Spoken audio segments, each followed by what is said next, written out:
Thank you so much. Welcome all. And as you heard me yesterday, if you were in the session, our 3-inch binder, our PRP plan, this was actually one of the projects in the plan before the plan was developed. And it was the most economical, so we just went ahead and did it because in our last permit cycle, we were required to do a plan, to do something, and this is what we chose to do.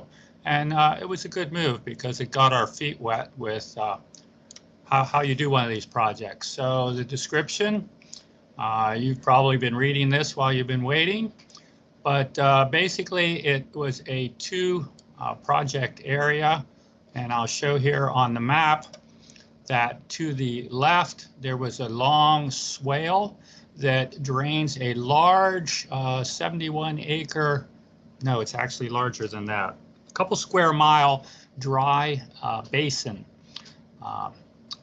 There was a study done by SRBC that said there are a couple of CARA dry basins, and all the water in those areas don't flow out, but they actually get absorbed into the water table. But occasionally, if we get a 5 or 8-inch rain, the water all flows out and down through this valley and down through this swale. And I'll show you in the next picture what happens along there. The other thing was our wastewater treatment plant we had built in '97 has a large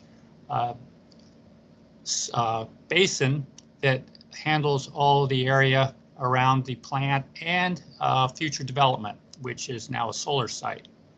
So those are the 2 items in this project. And as I said, the trench before, you can see the sloughing along the banks. Don't see any mud though, do we? But when this comes full of water, it's pretty brown coming down through here and really erodes. And even just coming off the fields, water, even in a couple-inch rain, will erode this along.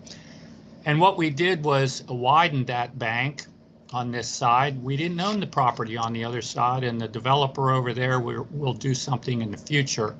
But we widened the bank, as was shown in another slide. Think of a cross-section area. If you have a cross-section going down through the stream and it's too small, what the stream is doing here is it's trying to make it wider so that it moves slower and doesn't erode. Well, it has to erode it away first. So what we did was helped remove that sediment so that now when the water leaves that area, it's crystal clear. Now the other side was our wastewater treatment plant, and we had just a plain flat area. Didn't do a whole lot, but the water would come in over here to the right. If I can move that over. Yeah, here's where the water would come in. It would just come straight across, go out the other side. Really didn't use the basin because these holes are pretty big and the water just went straight through. What we did, as you can see in the second picture, we added little mounds, little 6-inch high, maybe 5-6 foot wide, and that's these tall green grassy areas. And then in the other area was a settling area where you would settle out sediment. Now in the final picture, you can see we've mowed it. Here we didn't mow it. The standard practice is to keep things like a golf course, right?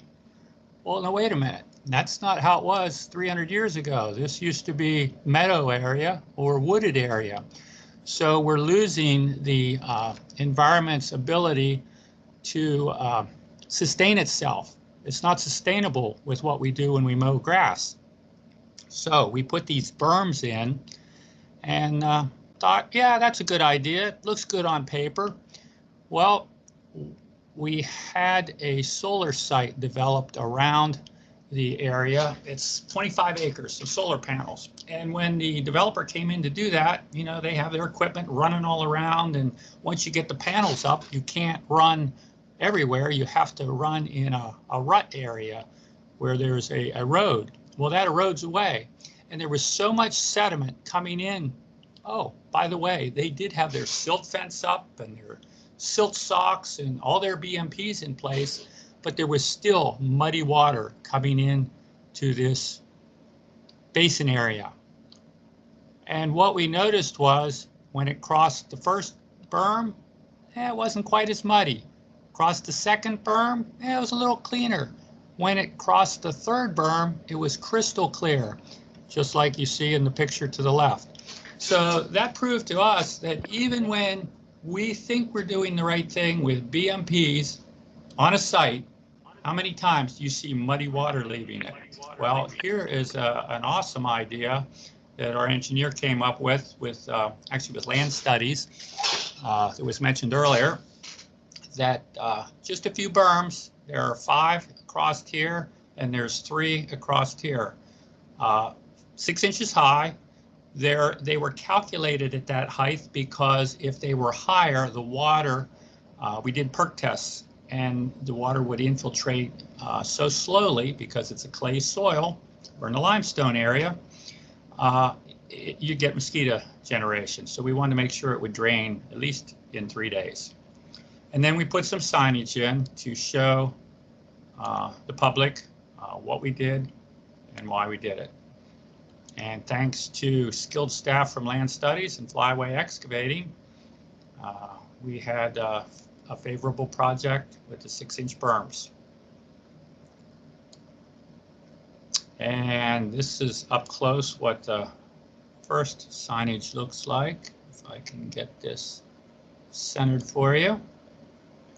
We give a description of what's a watershed, stormwater management, show the picture of the area here for the stream corridor, if we have enough rain, and what's happening over here in our detention basin. And the next slide again shows groundwater recharge, because we are just at the edge of the Cara groundwater recharge area. If you go on SRBC's site, you can get the report off. It shows where we get our drinking water from wells in the area. It actually seeps down into the soil. So that was our first project. Now, we had to go back to our PRP plan, and we were fortunate to have the Center for Watershed Protection from a Keith Campbell grant funded about $10,000 project in the Cocalico Creek Watershed Association. But municipalities weren't really responding, so I raised my hand and said, hey, you can come and help us. So they gave us some technical assistance and evaluated our BMPs in the PRP plan from a practicality standpoint. Sometimes engineers put plans together and they do a desktop study. They're back in their offices and they look at GIS and they get their pictures and they put it together. Oh, we can do this and that. But as Carolyn pointed out, sure, but you still have to field truth it. So we were going out and field truthing our BMPs. This first BMP, bioswale. Well, the site was actually a stream. Can you put a bioswale in a stream? And a wet pond retrofit. Well, that had some potential opportunities, but again, there were some drawbacks there. We didn't visit the third one, another bioswale. Oh, it's in a stream. So you want to make sure that the projects that are proposed are actually able to be performed. So let's go down here to BMP SR1. That's a stream restoration plan. We visited the site and it looked like it was pretty promising. So that's the one then we chose to do. But before we do it, the question always comes up, are we going to get our bang for the buck? Well, we did a bank study to make sure that we would get enough credits from this project to satisfy the need of our PRP. And it looked like we might do it, but let's go to that bank study. And that was also done out of part of this grant by the Center of Watershed Protection. And if I can scroll down through this, what is a banks study? Somebody asked me that yesterday. It's a bank assessment for non-point source consequences of sediment. So we really want to know how much sediment are we going to capture? And there's several ways to do that. So here is Ephrata Borough, outline of the borough. This is Akron Borough over here, so we don't count that little place. And we had a couple projects in the borough, but we saw they wouldn't quite give us what we needed. But in this square box area, I'll enlarge that for you here. This is our drainage system down through here. Now, if you see the blue area is a stream. Well, it's right now piped and boxed in from about here down to the Cocalico Creek. So that's not going to get us any benefit. But from here up eastward is all open, daylighted, they call it. And there are some other tributaries coming in. And we thought, let's take a look at that and get all our tributaries that we can get. First, we want to do some soil analysis. What is our soil bulk density? Because we want to know what is the potential for erosion on these sites. We have a pond involved here. Now, this is 4 pictures, and I hope it's big enough. Here was one of the sites, very small. That's a good site, but it won't give us enough credits. There was another site here, and yeah, we can get some credit in here, but let's do the whole drainage basin in this particular sector of Gross Run drainage ditch, I'm going to call it. It's supposed to be a stream, but when I was in school, I was told a stream is something that when you put dirty water in, you get clean water out. But in this particular case, we're putting clean water in and we're getting dirty water out. That's not a stream, that is a drainage ditch. So we want to get this drainage ditch to look more like a stream. So we had a quick analysis, and here were the areas, these little squiggly lines were areas that were severely eroded, or eroding, I should say, and also tributaries coming down into here, but they weren't analyzed with this first study. And we said, well, let's go up, and there's still mud and things being carried down from the upper stream area. If we would add those areas in, which our bank's analysis indicated that, we could get some more credit. Now, there are different ways to do credits. The default rate is 88 or 44.88 pounds per foot. Don't have to do a whole lot for that. But there are other phases of studies in the, what's it called? Help me out. Expert report, expert panel report. And there's different credits for different selections. Let's pick selection 6 here, phase 6. Wow, you can get 75%, but you also have to look at it detailedly and have sampling involved. Well, we didn't want to do the sampling, so that leaves that out. And the more credits you get, the more work you have to do to get it. So it might be easiest to just take the default rate. Oh, we could get a 90% credit. But again, you have to do more testing and more analysis. And here's the summary table.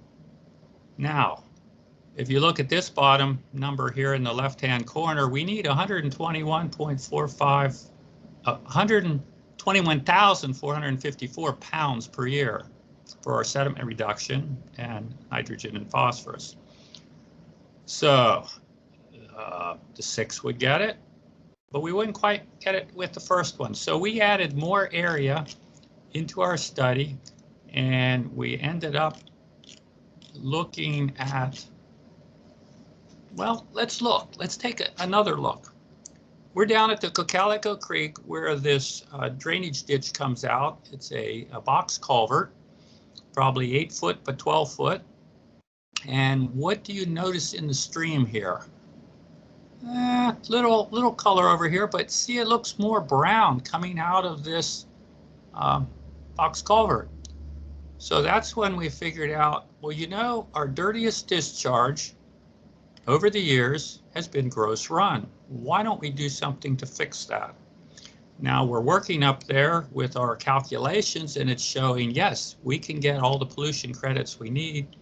And thank you to SRBC, Ephrata provides the electric and the pole that mounts this camera that shows the pictures, and then they read the stream gauge on the bridge there at Moyers, and that tells them the levels. So they get information, we get information, and it's a win-win for both. Back up to our project here. Just different details as we looked around. We made observations of opportunities to review and remove. Here's that pond. Nice pond, isn't it? Well, it looks like it's all filled in. So at some point we're going to excavate that pond. Right now it's not in the project because of permitting. We looked at the area, that the watershed area, and it's a pretty big area. So this looks like a good project. So one problem is there's 80 some owners. So we thought, okay, what are we going to do here? Well, let's send them a letter and let them know what we're trying to do. We want to engage our public. So this letter is to introduce the homeowners or landowners about the study we've been doing in the borough and our need to meet our PRP and DEP's requirement. So we'd shortly like to do an assessment and clean up this stream. Would they allow us on their property? Because most of it's private property. And they all said, yep, no problem. So we came on, we did the study, and then we had to get permission for their right of way. That's a little harder because now if you're a private landowner and you want to sign an agreement, what are you signing away? So we tried to clearly explain in here. You could go to two of our other projects, Greater Park. There was something done back in 2006 and the Cocalico Creek, same year, or up to our plant 2 where the Cara and Basin retrofit are located. Or if they had a question, they could give me a call. But we thought, this time of COVID, maybe they won't go out. Let's send them some pictures and give them some firsthand benefit. Well, what are the problems? So we listed our problems. It's a drainage ditch, it's unnatural form, it floods in the area, it reduces your property value, it's a poor bed form diversity, well they won't know what that means, steep slope eroding banks, impaired for sediment, nutrients, and flow. Well, here are the benefits. Restore it to a natural functioning water course. There's aesthetic enhancement, may reduce some flooding, increases your property value, perform biological uplift. You probably don't know what that is either, but they can call me and ask. Stabilizing the banks and erode would be less eroding. And we gave them some pictures. This is the before. Problem is we don't have an after, but our engineer provided some benefits. They said it could look like this, or like this, or like this.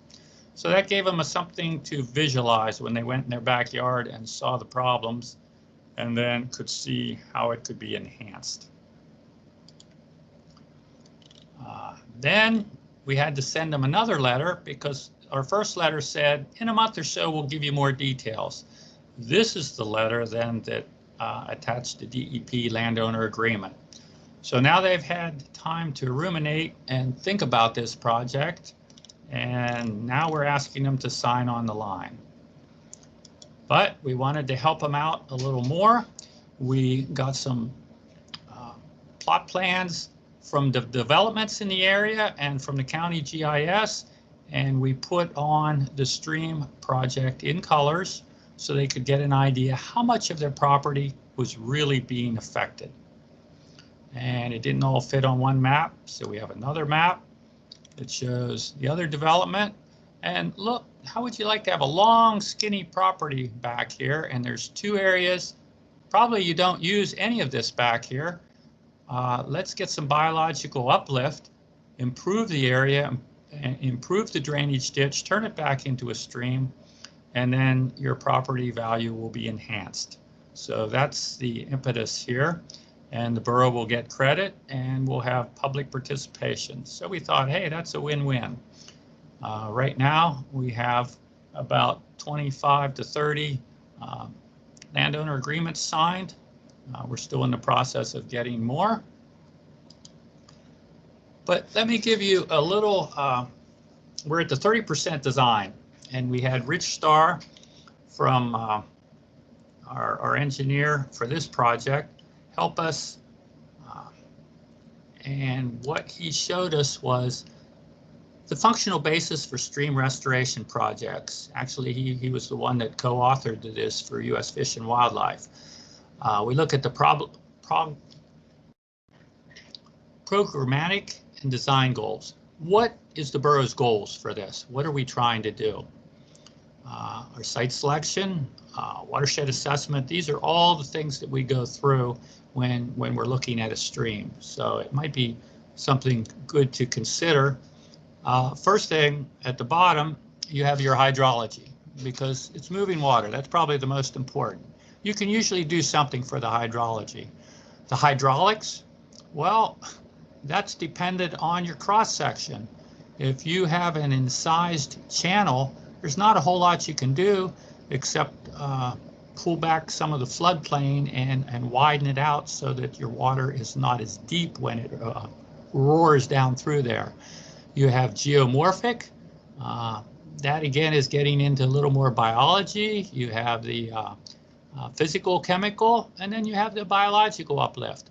Each time you go up this ladder, it gets harder and harder to do. So not every project will be able to obtain level 5. You may only get to level 3, but that's something you have to determine in your stream restoration project. What is your goal and where are you trying to get to?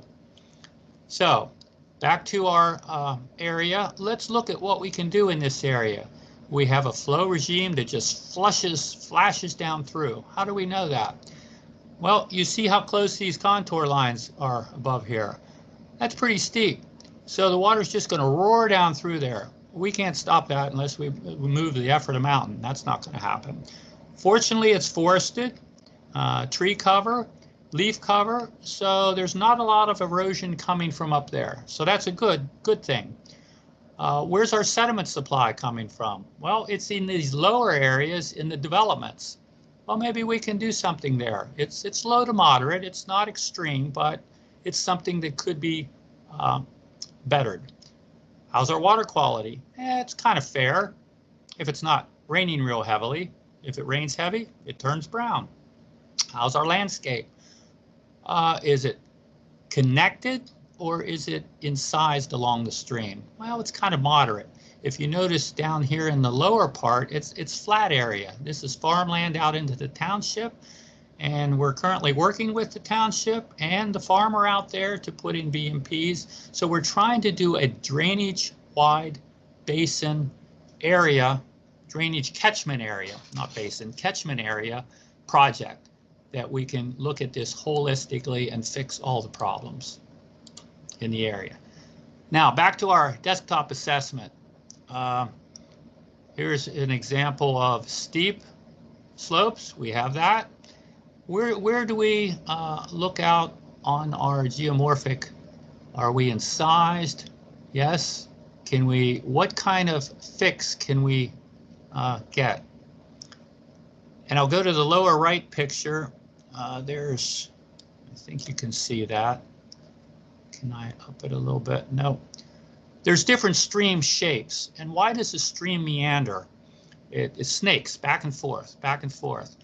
Normally you think a stream should flow straight down through the valley. Well, actually a good functioning stream meanders back and forth. And I always wondered why. It didn't make sense to me. I would think water would want to go straight. But the way the creator designed it is that snaking back and forth, actually there's a gravel layer under there, under that stream. If it's a good functioning stream, you'll see gravel in the stream. Well, that gravel isn't just right at the stream bed. It goes back under the ground that you can't see. So there's actually water flowing straight down through the stream, but it goes under the ground, out of the ground, into the stream, under the ground again, out of the ground. Do you know why it does that?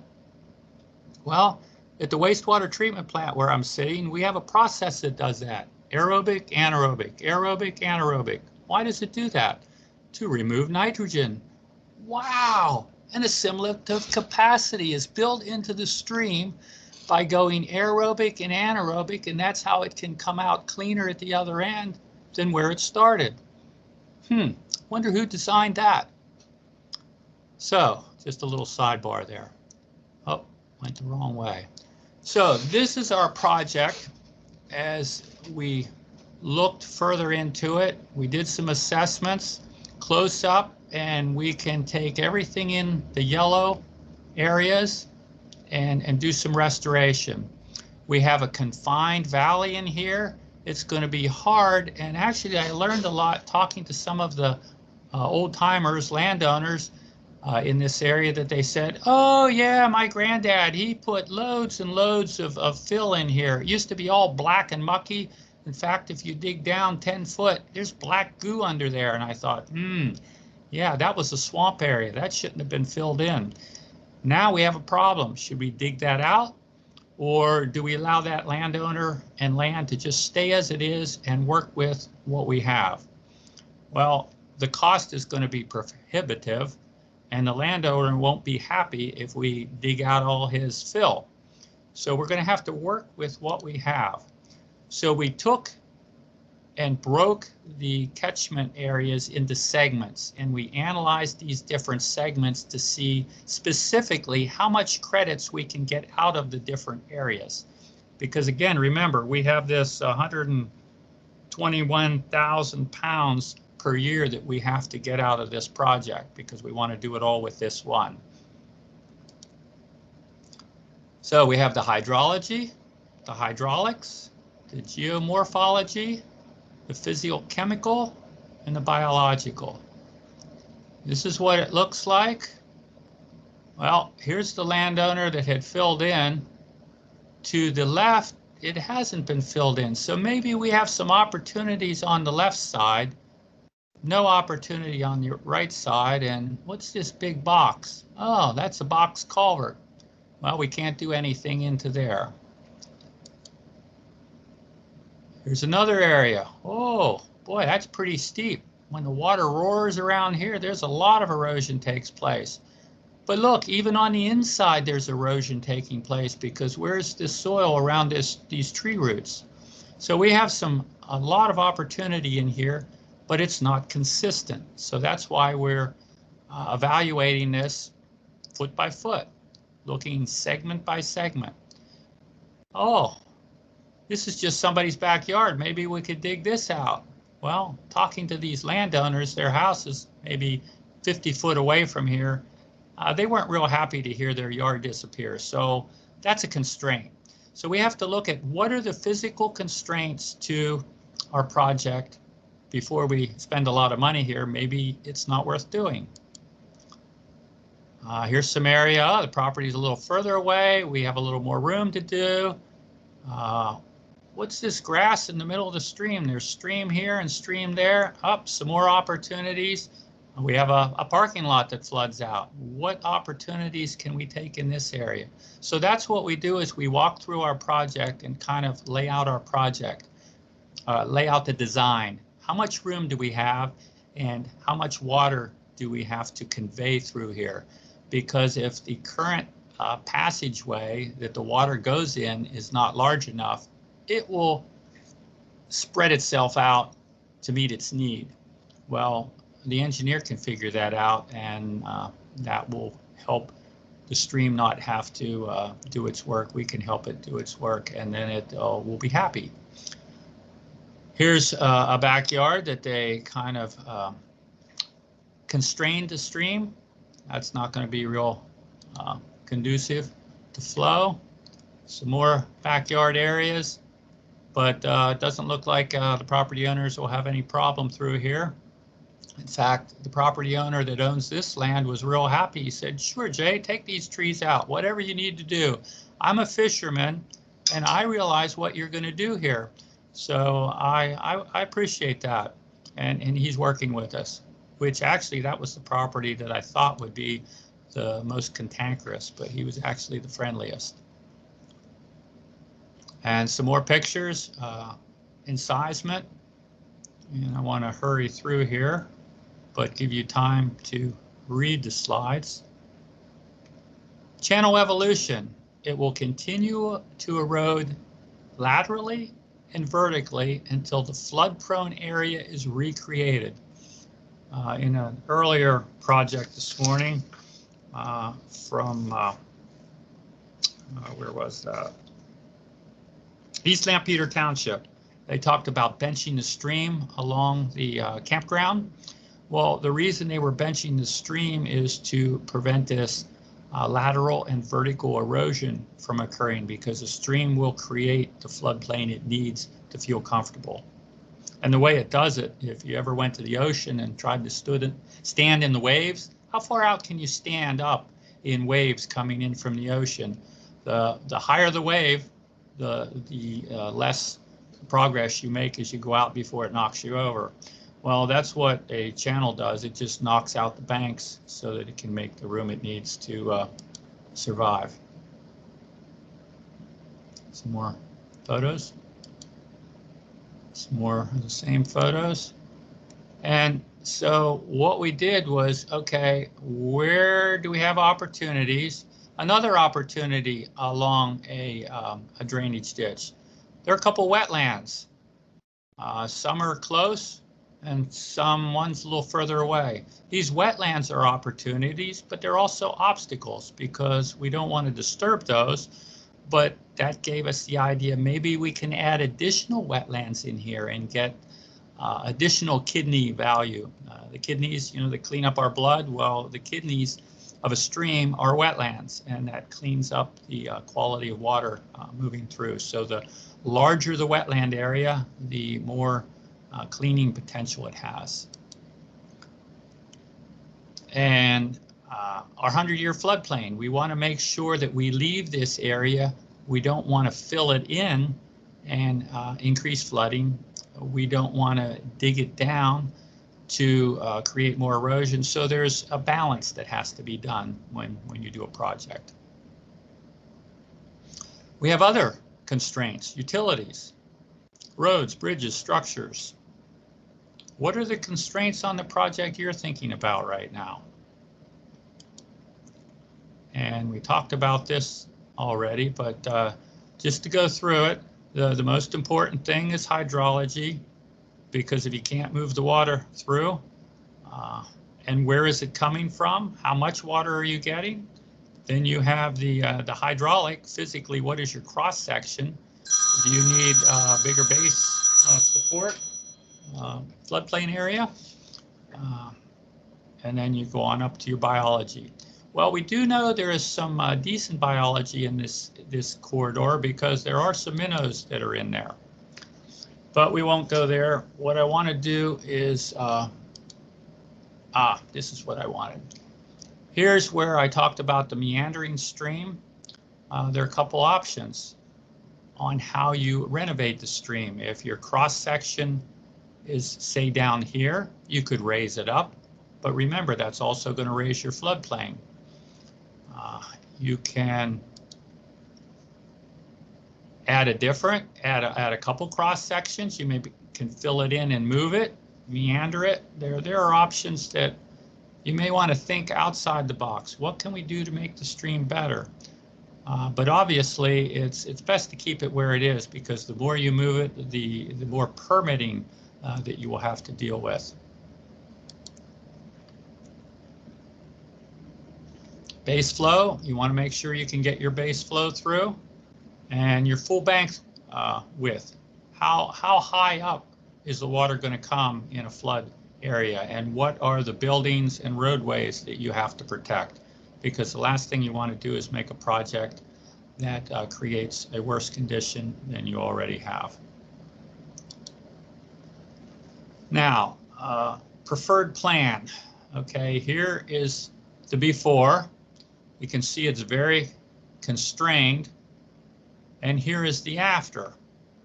And you can see they put the bench in here because they needed more hydraulic capacity through.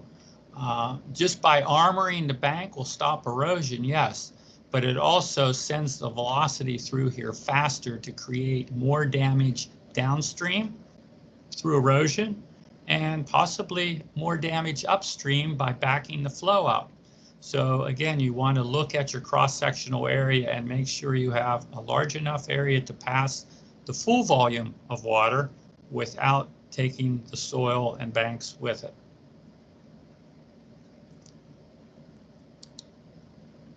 Again, some before and afters, existing, post-construction, and then a year later.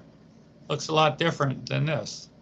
Which one would you rather live in? And if you can show this to your clientele, you may get buy-in.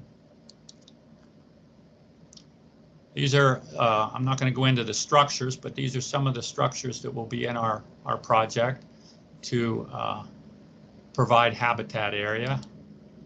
And I have some more structures. We'll probably have some rock veins, cross veins like this to channel the water back to the center of the stream. So when it goes through the bridge down here, it's not taking out the sidewalls here. And some rock to keep the elevation from eroding. So there's all kind of different things you can do through your stream. Here's something with a natural tow wood and natural live stakes in it. Looks a little hairy, but that will stop the erosion around here, and these live stakes planted will create underbrush and roots to ultimately hold your stream bank in place, so that you don't always need to use rocks, depending on the velocity and the height, depth of the water going through here. Detention basins, some things you can do with those. We have a couple detention basins. We're going to try to put biofilters in and encourage infiltration. We need to do some perk tests and see what the capacity is of those. Had a project here at the wastewater plant where the engineer provided some basins, but during construction, I saw there was 30 foot of clay under the basins. How much infiltration do you think they would do?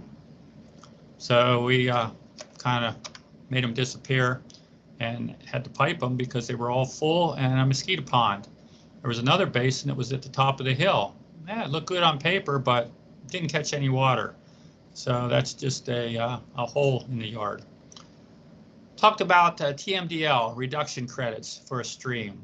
Here are different numbers. This would be the optional, option 1, default. Here's option 2, option 3, 4, 5. So these are different ways to adjust the credit. I know on another session, the question was asked, did DEP approve your credits? Well, I guess I would ask, what are they going to approve? How big is your project going to be? They really can't approve any credits until the project is done and they see the difference that it makes. So we have these different crediting calculations we can go through, and they have their stipulations, but it's really not till the project is done that you know how many credits you're going to get, because as we evaluate this project, we look closer and closer and refine what our final sediments reduction are going to be. So hopefully we're going to meet our 121,000 credits.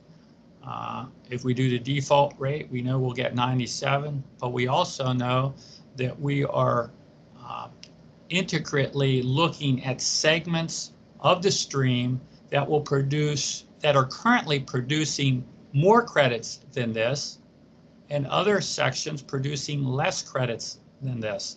So until we go through and do that detailed analysis, which will be available for our final 100% design project, that DEP will then be able to say, oh, okay, is this what you did? This is how you did it. Yes, that makes sense. Well, you may want to tweak this. Nope, you can't do that, but hey, have you looked at this? So that's where negotiating back and forth is helpful in your pre-construction and post-construction meetings with DEP and the Conservation District. Okay, where are we going next? Jay, this is Kelly. I just want to give you a heads up. We have about 3 minutes left. Okay, thank you. I think I've covered everything. Yes, that's it. Are there questions? Let me reduce this. I haven't seen any in the chat, but if you have questions for Jay, feel free to put them in now. We definitely have time.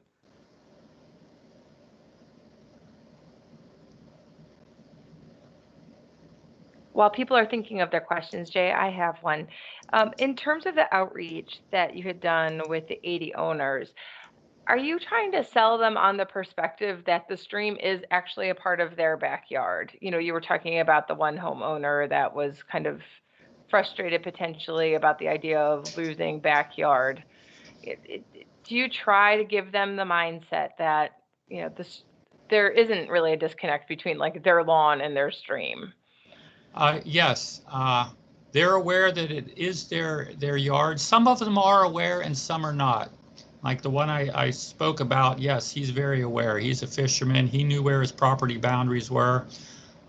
Some people know where their boundary is, others do not.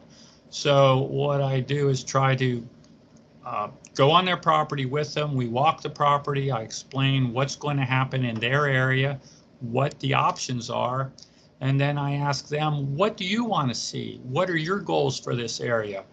The one lady said, well, I want it filled in. I want to, make it usable. And I said, well, that just can't happen. This is right now a wetland. You're not allowed to fill in wetlands. But what we can do is on the upper lands, there's a detention pond back there. When we excavate that, we can use that excavated fill to widen the berms and provide a playing area that you and your son can play because she wanted to play soccer. And they can't do that now. So we can help make their their property more beneficial to the activities they want to do in it without constraining the stream. So it's kind of a back and forth negotiation, and we do that all up front so that when the project does begin, there's no surprises. That's great. I like the co-benefits approach.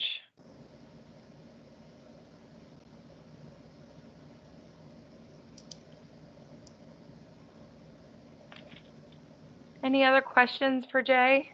We're at 11:05.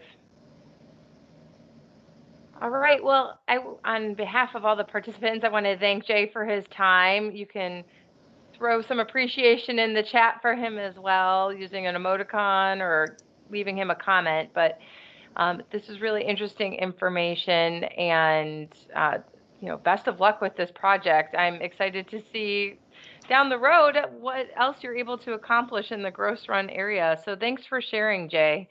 You're welcome. Thank you.